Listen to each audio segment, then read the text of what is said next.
Hi, I'm Bob Canote, and on this, the season opener of Season 5 of the Camp Chaos Chronicles, we're going to start out with something that always gets a hit, an engine test run.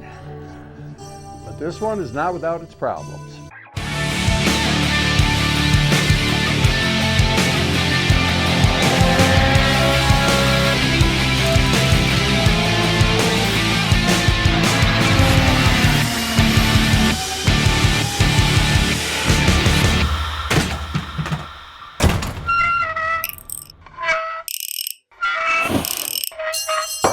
Dang it.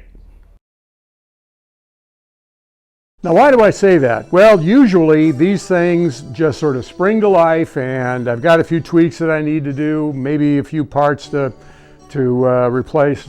A lot of times the auxiliary air valve is kind of an issue, so I need to work with that a bit, but usually everything's really kind of working the way that it should. This one, however, has some problems. First of all, it had a coolant leak, which I attempted to seal at the thermostat housing on the right side for the A-bank, and it's still kind of leaking. So I think that thermostat housing, which is a little bit questionable to begin with, needs to be replaced.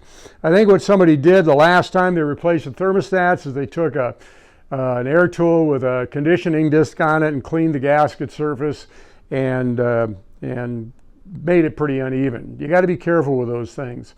That's why I do most of my gasket scraping by hand. But that's not a big deal. I've got extra parts. What is kind of a big deal, or is actually a real big deal, is the fact that I've got a misfire or no fire on 3 cylinders. I got it running. I pulled all the injector connectors off, and I got 3 cylinders that it really didn't make any difference on, so I know what they are. And what we're going to do here is we're going to kind of go through the procedure that I use to determine what cylinders are the problem and narrow down as to, yep, it's a spark plug or a spark plug wire or whatever.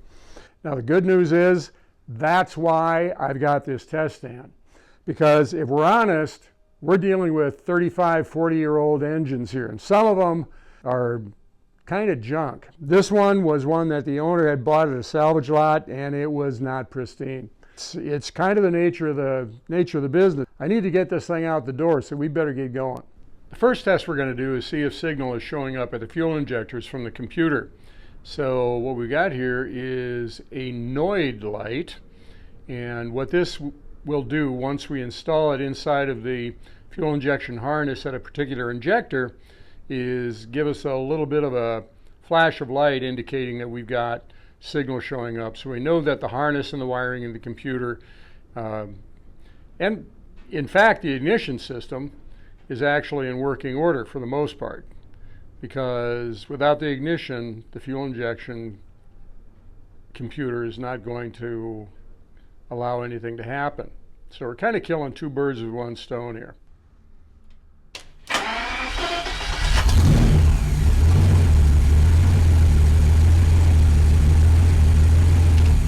Now, as I said prior to doing the Noid-like test on the fuel injection signal, the ignition system has to be operating in order to signal the EFI to do its job. Now, the issue here is that the ignition system could be operable, but it may not be getting spark to all of the cylinders. I've got 3 cylinders that aren't working. So what I need to do then is to take this spark tester and install it at the end of the spark plug lead and check for spark at each one of these cylinders. And what that will tell me is if I get spark, that it's good to the end of the spark plug wire. If I don't get spark here, then there's something going on. Being that the EFI is working, there's something going on in the distributor that is not allowing current to get to the end. You know, it could be a cap that's, if it's a used cap, it could have corrosion or damage at those particular terminals. But whatever the case is, if I got spark here, then I need to go to the next component down the line.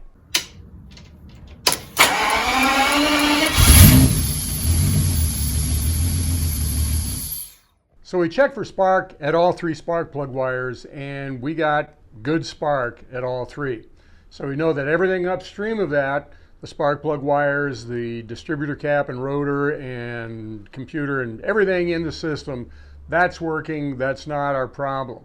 What we're going to do now is go to the next component downstream, and that would be the spark plug. What we're going to do is we're going to take each spark plug wire loose, pull the spark plug, and then insert it in the end of the spark plug wire and ground it, and then turn the engine over and see if we get spark at the plug.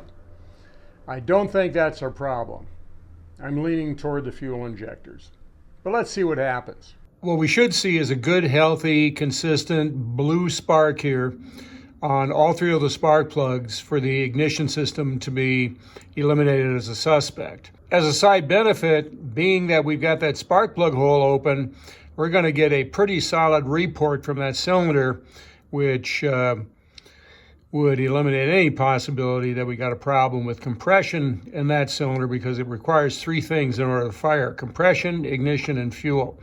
Another thing is we should be able to, if the injectors are working, we should be able to smell fuel coming out of that cylinder as well.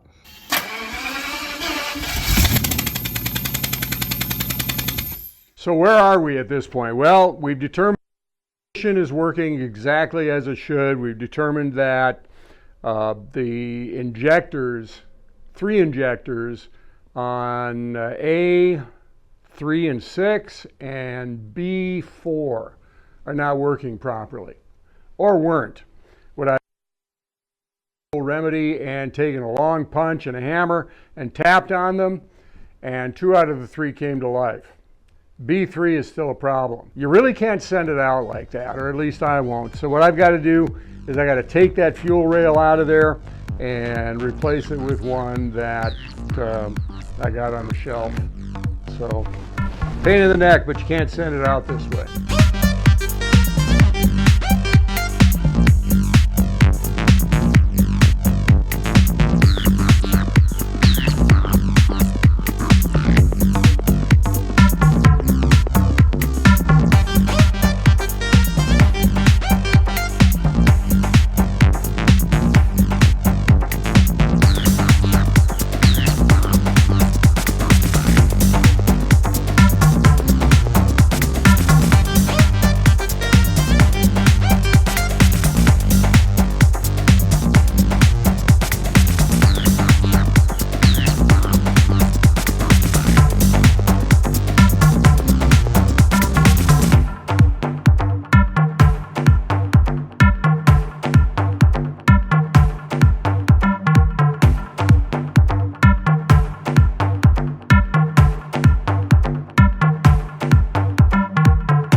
Okay, post-test run debrief. Well, 2 things. First of all, we had a leak that we had to contend with, and I found that it wasn't the thermostat housing, was actually the cooling rail casting itself, the front one, that had actually been damaged by somebody actually using a sanding disc or a conditioning disc or something to clean that gasket off and absolutely ruined the thing.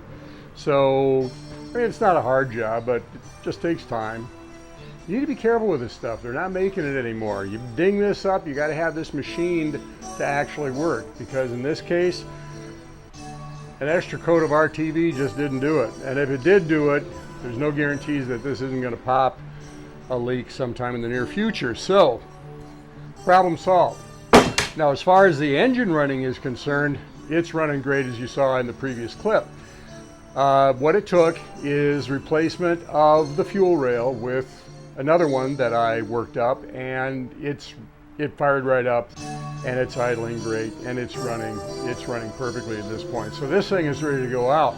The old rail, there had to have been something in the rail, some kind of debris that shook loose. Even though I am really meticulous about cleaning those things up, something was in there that got loose and affected those 3 fuel injectors. As I said, 2 of the 3 loosened up and worked, but I have no idea how efficiently they were working. They were working well enough for those cylinders to actually run. The 3rd one on B4, that one was inoperative completely. So what I got to do is I got to take that fuel rail, flush it, clean it out again, and gonna have to check all those injectors again because it shut off 3 of them, but it may affect the way the others are working as well. So that's the game I'm in. Now, if you like these videos, like, subscribe, and maybe leave some comments down below so we can know what we can do to do better. So we'll see you the next time on the Camp Chaos Chronicles.